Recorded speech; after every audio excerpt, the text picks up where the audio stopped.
Mingyue paused for a couple of seconds, then smiled and nodded.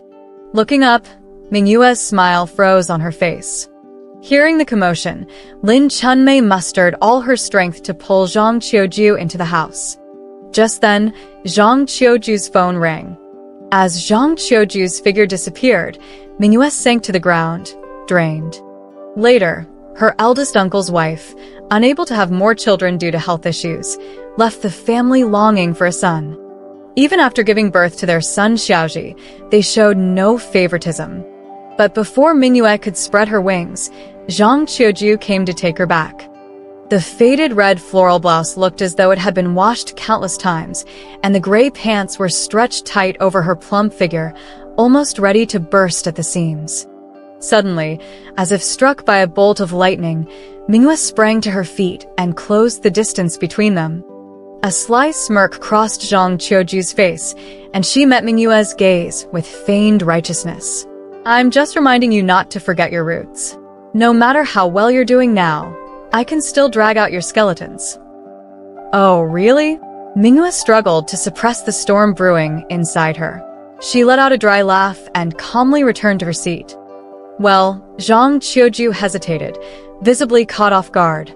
I don't know all that stuff. The doctor said it'll take 10,000 yuan to treat him. That's all. Mingyue pulled out her phone, her lips curving into a faint, sarcastic smile. This is from the other day. She played a recording. Her little brother is dating someone, but the girl's family insists on an 8,000 yuan dowry. You know our family situation. Zhang Qiuju's face turned ashen, but she quickly stiffened her posture, retorting stubbornly. So, what if I want you to help your brother? You're making good money anyway. What's the harm in helping? Who's going to help me? Mingyue's voice trembled, her eyes red with rage. Look. She pulled out a medical report from her bag. I have a tumor in my lung, and the doctor says I need immediate surgery. Should I use my money to save myself or pay for your son's wedding? The crowd was stunned. The voices that had criticized Mingyue for being ungrateful moments earlier now turned their scorn toward Zhang Qiuju, denouncing her for her blatant favoritism and disregard for her daughter's life. You're lying. Zhang Qiuju swallowed hard, feigning composure. I know you. You're just using your pretty face and cheap tricks to gain sympathy. But it won't work on me. If I don't get the money today, I'm not leaving. Mingyue leaned in close, her voice barely a whisper. So, after all these years, is this the only move you've got? Then she motioned to a staff member, who promptly made an announcement over the store's PA system. Attention! All items in our store are now on clearance. Buy 3, get 1 free, plus an additional 25% off. Don't miss out. The store quickly filled with a jostling crowd, drowning out Zhang Qiuju's wailing. Amid the chaos, she was pushed toward the door but clung desperately to the frame, refusing to budge. Mingyue walked up to her and said coolly, "Look around. Half the shelves are empty, and I can't even keep my business running, let alone afford to give you money. If you have time to badger me, you'd better use it to find another way to save your precious son from jail." Zhang Qiuju's face turned ghostly pale. She hesitated briefly before staggering out of the shop, too stunned to argue further. Watching Zhang Qiuju's retreating, disheveled figure, Mingyue's emotions churned, a bittersweet concoction of anger, resentment, and sorrow. Just a few days earlier, she had returned to her hometown to transfer her daughter's household registration. While passing by the county hospital, she spotted her younger brother limping out, his leg in a cast. Who did this to you? Why hit you so hard? After a quick glance around to ensure Zhang Qiuju wasn't nearby, Mingyue hesitated before approaching. What are you doing here? Come to laugh at me? Of course, it's your fault. If you'd just given me the money, none of this would have happened. You heartless traitor. His words were interrupted by a sharp hiss of pain as the movement pulled at the corner of his wounded mouth. If you've got the energy to curse me, it seems I was worried about you for nothing, Mingyue retorted coolly. Wait, fourth sister. You can't abandon me. If you don't help me, I'm going to die, he pleaded, grabbing her arm. Then, stammering, he revealed the truth. Their father's long-lost friend had set him up with a prospective match, a pretty girl with a sweet smile who immediately caught his eye. Zhang Qiuju had been overjoyed. Ever since her husband's death, her tarnished reputation had turned her son's marriage prospects into a constant source of anxiety. Finally, she saw hope. The thought of a daughter-in-law entering the family brought Zhang Qiuju such joy that she could laugh in her dreams. But no one could have predicted how quickly things would spiral out of control. The day after their meeting, the couple had toured the county, shopped, dined, and watched a movie. When Mingyue's brother suggested they visit the riverside promenade, the girl agreed. I swear, she didn't say no. That's why I thought. He rushed to defend himself. How was I supposed to know she'd go back and accuse me of assault? What kind of person does that? And now? Mingyue asked, suppressing laughter at the absurd turn of events.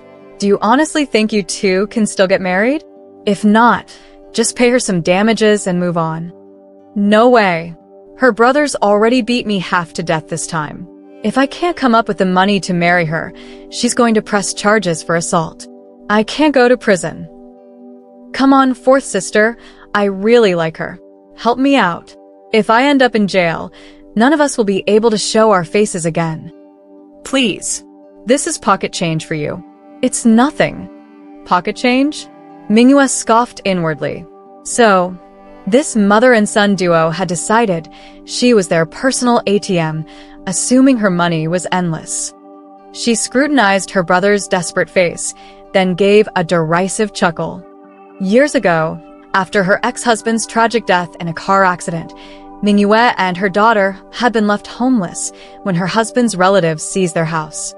Penniless and heartbroken, she had returned to her parents' home, clinging to the faint hope of support. But how had her family treated her? Barely a few days into her stay, Zhang Qiuju had begun arranging blind dates for her. You're still young. Find another husband quickly. How else will you survive as a single woman with a child dragging you down? And speaking of the child, Zhang Qiuju had added casually, it's better if you leave her behind. No man wants to raise someone else's kid. It wasn't until Mingyue caught her mother trying to sell her daughter Yaya that she realized the depths of her family's betrayal. How could you? She's my daughter, your granddaughter. How can you be so heartless? Mingyue had screamed, her voice raw with despair. And what about me? Everything I've done is for your own good. Zhang Qiuju had shouted back, yanking at Yaya in a vicious tug-of-war. Think about it. Dragging around a brat. Who's going to want you? A girl is nothing but a burden. She'll grow up and belong to someone else's family anyway. Mingyue had clung to Yaya with a feral intensity, rocking back and forth, muttering like a mantra, she's my child. No one can take her. No one. Her brother had wandered in mid-argument, fresh from a card game. Mom, why are you wasting your breath on this lunatic? I'm starving. Go make dinner already. With an exasperated sigh, Zhang Qiuju had grabbed a broom and smacked Mingyue on the back. Stop your wailing and get to the kitchen. What a jinx. The memories left a bitter taste in Mingyue's mouth as her brother's anxious voice broke through her thoughts. Fourth sister, say something. Are you going to help me or not? Mingyue shot him an exasperated look. You made this mess. Figure it out yourself. Ignoring the curses hurled at her back, she walked away without looking back. The past was the past. She was no longer the meek girl who let others trample her. She had thought her attitude was firm enough, but Mingyue never expected Zhang Qiuju to set her sights on Lin Chunmei. That day, she wasn't feeling well and returned home early from the shop. On her way back, she saw a newly opened shop selling chestnut chicken and bought one to bring to Lin Chunmei. Just as she was about to enter the door, she unexpectedly heard Zhang Qiuju's voice from inside. At the end of the day, your family should be thanking the Li family. Think about it. When you were married for so many years and couldn't have children, my fourth daughter came to live with you for 3 years, and suddenly, you had a son. That's our good fortune blessing your family, Zhang Qiuju said. She continued.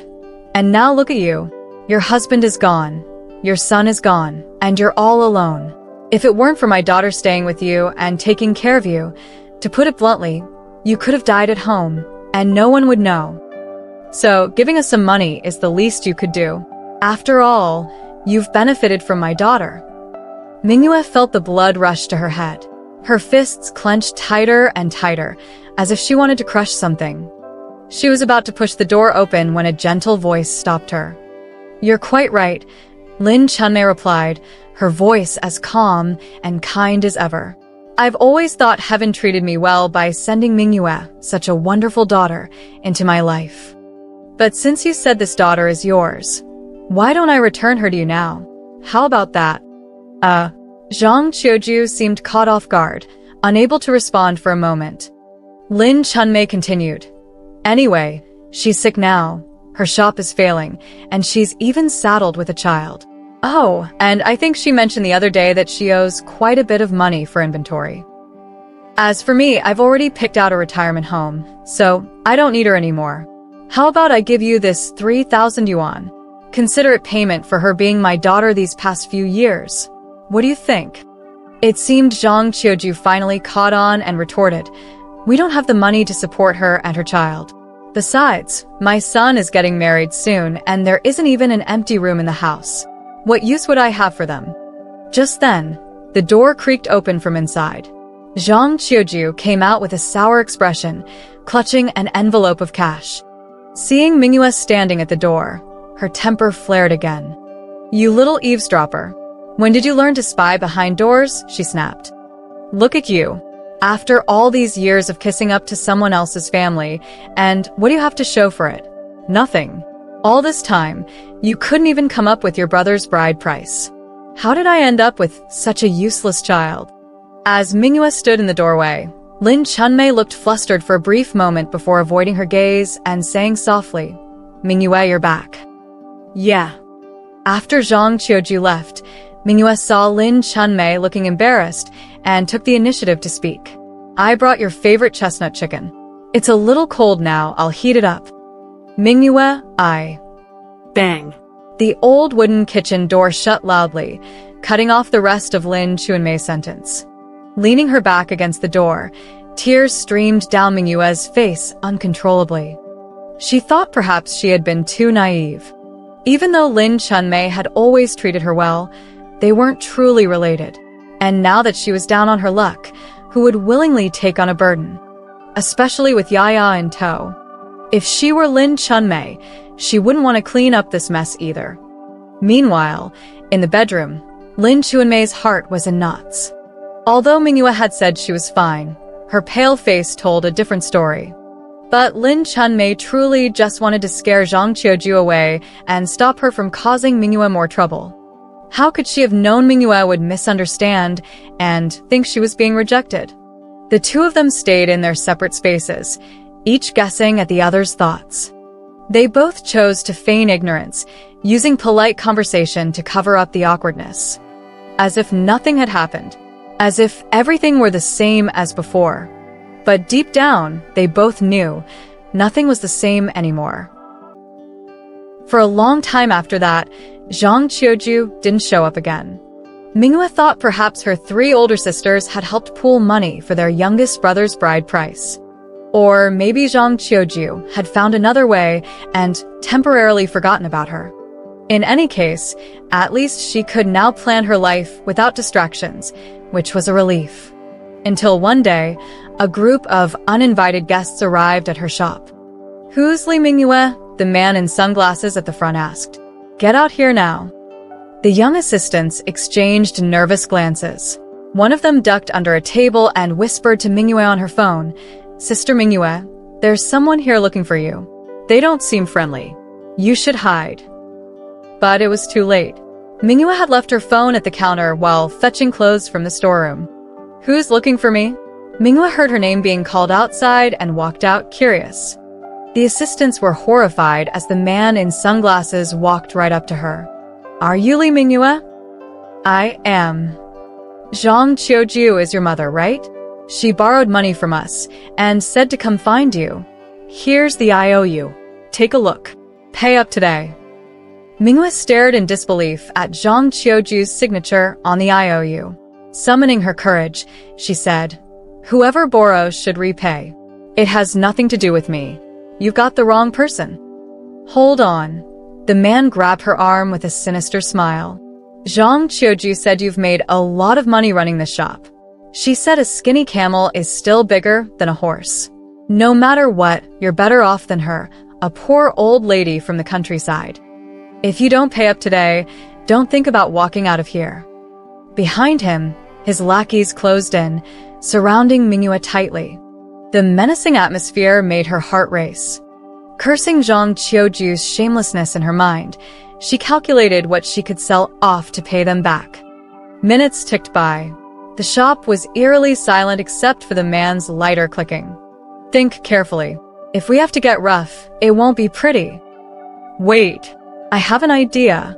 Mingyue grabbed his arm, switching to a pleading tone. "Look, my shop is failing. I've been liquidating inventory all month. I really don't have that kind of cash right now. But don't worry. My mom still owns a shop space in town. With the countryside's economic development in recent years, it's in a prime location and has appreciated a lot. She can mortgage it to cover the debt, and we'll redeem it later as a family. How about that?" "Can you make that decision?" the man asked skeptically. "I can't, but you can." Mingyue nodded toward the lackey holding a baseball bat and whispered in his ear, "My mom scares easily. Just give her a little pressure and she'll agree." The man glanced around at the nearly empty shelves and the yellow, clearance sale, banners everywhere. Finally, he nodded. "Fine. "My goal is the money. As long as I get something to report back, I'm good." After they left, the assistants swarmed around Mingyue, offering comfort. "Sister, let's hurry and pack up the shop before they come back empty-handed and make more trouble." Mingyue let out a long sigh. Her body felt drained of all energy as she collapsed backward. Mingyue woke up to find herself lying in a hospital bed. Lin Chunmei anxiously rushed to her side, tears falling uncontrollably. "You silly child. Why do you always carry everything on your own? You scared me to death, do you know that?" Mingyue pressed her lips together and forced a smile to reassure her. "I'm fine. I can handle it. Lie back down quickly. The doctor has made arrangements. We'll do the surgery first thing tomorrow morning." But Mingyue struggled to sit up. "There are still so many things I haven't finished. Let's put it off for a little while." Lin Chunmei pushed her back down and, unusually, got angry. "The most important thing now is to get your illness treated. Don't worry about anything else. If your health fails, no matter how many things you have to do, you won't be able to do them." Mingyue wanted to say she was afraid Zhang Qiuju would cause more trouble or that the loan sharks would come after her. She didn't care what happened to herself, but she didn't want to drag anyone else into it. But Lin Chunmei stubbornly kept her in the hospital for the surgery, taking on the task of handling the clothing store's closure and looking after Yaya. Fortunately, the surgery went smoothly. After finishing the last batch of stock, the store officially closed down. Mingyue finally felt a sense of relief. Luckily, the tumor is benign. The doctor's words undoubtedly brought hope back to Mingyue. It felt as though she had died once and her world had been reshuffled. A brand new Mingyue, like a tender bud in early spring, began to grow, delicate yet stubborn. Soon after Mingyue was discharged, trouble arose on the side of her little brother. It was said that on the day of the wedding, the family was preparing a grand celebration. Everything was lively. However, just before noon, as the wedding was about to reach its climax, several police cars screeched to a halt in front of the Li family's door. In front of everyone's eyes, the bride and several of her relatives were taken away by the police. Zhang Qiuju cried out and blocked the cars. "This is the wife we spent a lot of money on. How could she be a fraud? You must be mistaken." The police were unable to do anything to stop her and had to leave, leaving one officer behind to explain the situation. Zhang Qiuju, unable to bear the sudden shock, fainted from the pressure. What was supposed to be a joyous occasion turned into a void. Mingyue's little brother sat on the ground, crying like a child who hadn't gotten the candy. However, before he could cry for long, the police put him in the last car and took him away for questioning. Zhang Qiuj called Mingyue from the police station, crying harder than ever. Lao Si, all our money has been scammed.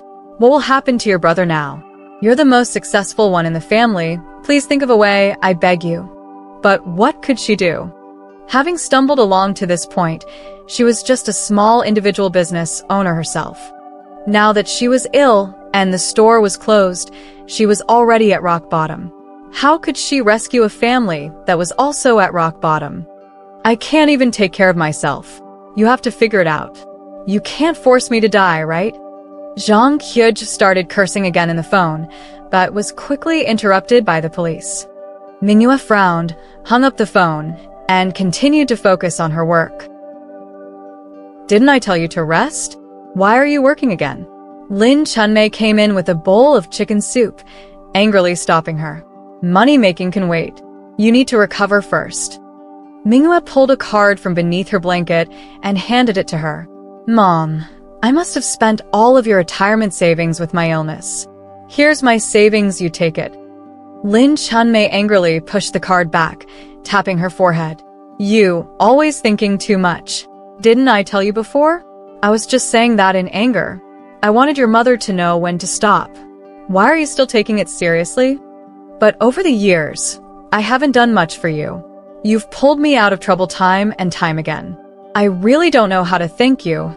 Silly child, it's not about keeping score, Lin Chunmei said, stroking her hair. You always think it's me helping you, but do you know? In my hardest and loneliest times, it was you who gave me a reason to keep going. Otherwise, I would have already gone with your father and son. That year, when Mingyue fled with her daughter from home, Lin Chunmei was also enduring life's cruel tests. First, her husband died from uremia. Then, her son Xiao Ji perished in a fire during a mission.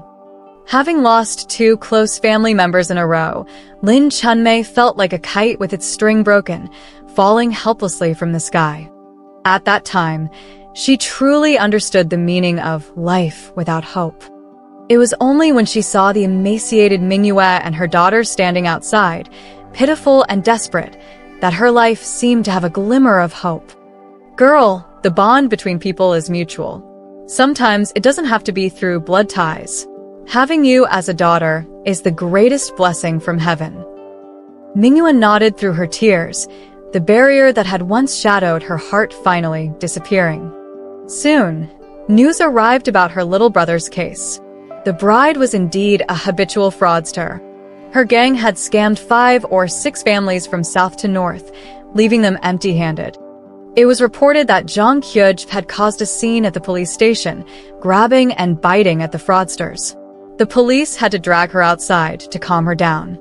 The once joyous wedding became the laughingstock of the village, and her little brother cried and shouted at home. Zhang Qiuj tried to comfort her son, promising to find him a better wife, but soon, the loan sharks came knocking, shattering her illusions. You need to talk to them. The money will definitely be returned. The police said that it will come back soon.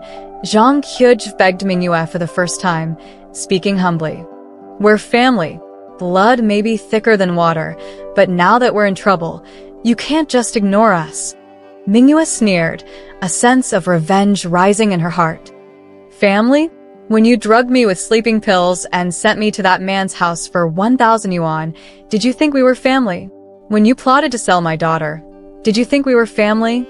When you forced me to pay the bride price for your son, did you think we were family?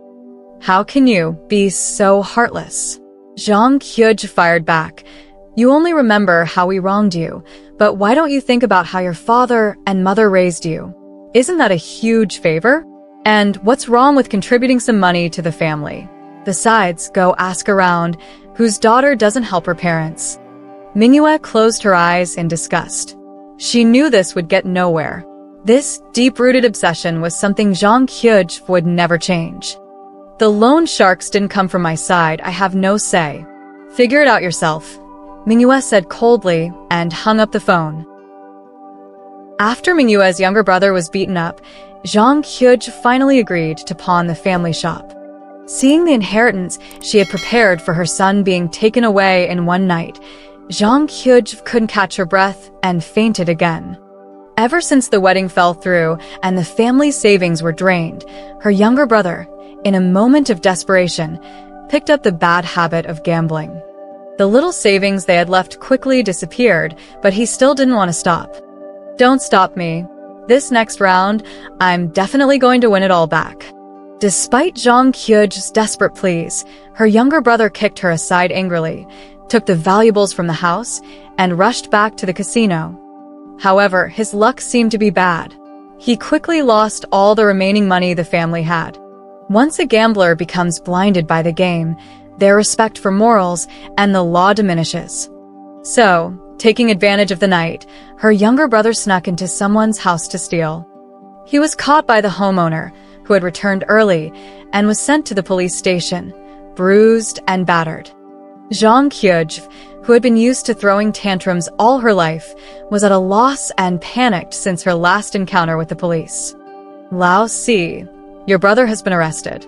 Hurry up and get some money from Lin Chunmei and come help bail him out," Zhang Qiu urgently said before the person on the other end could respond.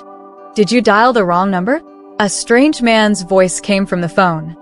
Zhang Qiu's eyes widened as she checked the number again. "No, I dialed the right number. Are you a friend of Li Mingyue? Are you trying to help her cover up? Let me tell you, if she doesn't help her brother, I'll smash her shop tomorrow. She won't be able to live in peace." "Are you crazy?" The man on the other end also got angry.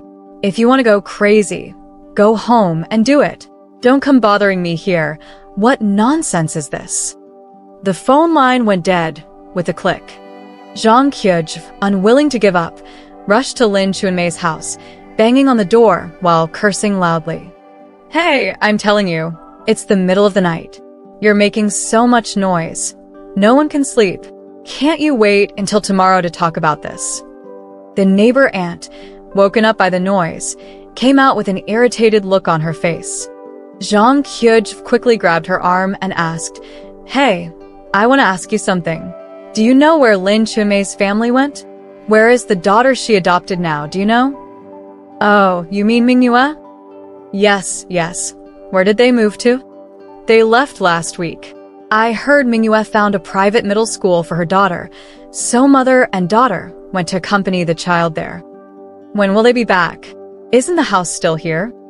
"They sold it. I heard someone really liked their little courtyard." Sold it. Zhang Qiu's eyes widened in disbelief. "So, where did they go?" The neighbor shook her head. "Why should I ask about other people's private affairs so clearly?" Zhang Qiu collapsed to the ground. "What's going to happen to my son? If he ends up in prison, I'll be the sinner of the Li family." The neighbor aunt yawned and turned back to her house to sleep. She knew a bit about Lin Chunmei's family situation.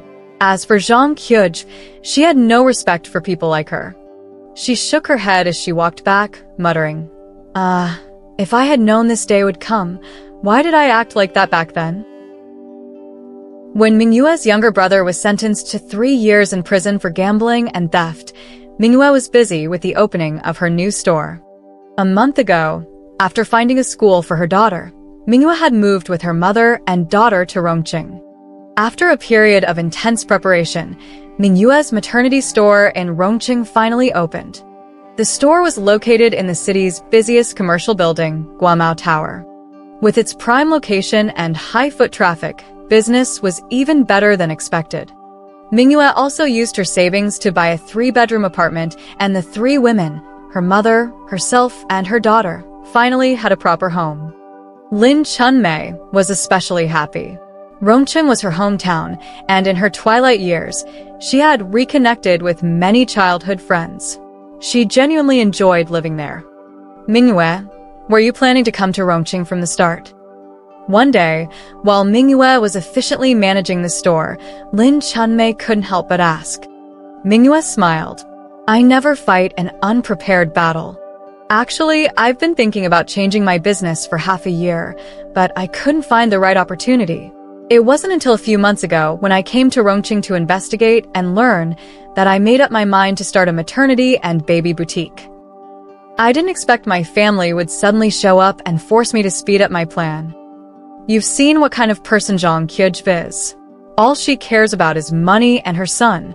So, if she doesn't get money from me, she won't stop. The person my brother picked for a wife, I thought was suspicious from the start, but he didn't listen to me. In the end, I had to ask the police for help to put an early end to this drama. And what about that shop? Lin Chunmei thought for a moment, still feeling a little regretful. It was their only piece of property, and now it's been taken. It's a bit of a shame. Mingyue's face suddenly darkened. There's nothing to regret. That shop was bought with the money Zhang Qiuj got from selling me. Now that it's taken, it's for the best. Out of sight, out of mind. Lin Chunmei gently patted her hand, unsure of what to say. It's okay, Mom. It's all in the past. Our good days are still ahead of us. Mingyue leaned her head on her shoulder, acting like a little girl again. Yes, our good days are ahead of us. Lin Chunmei smiled, murmuring to herself.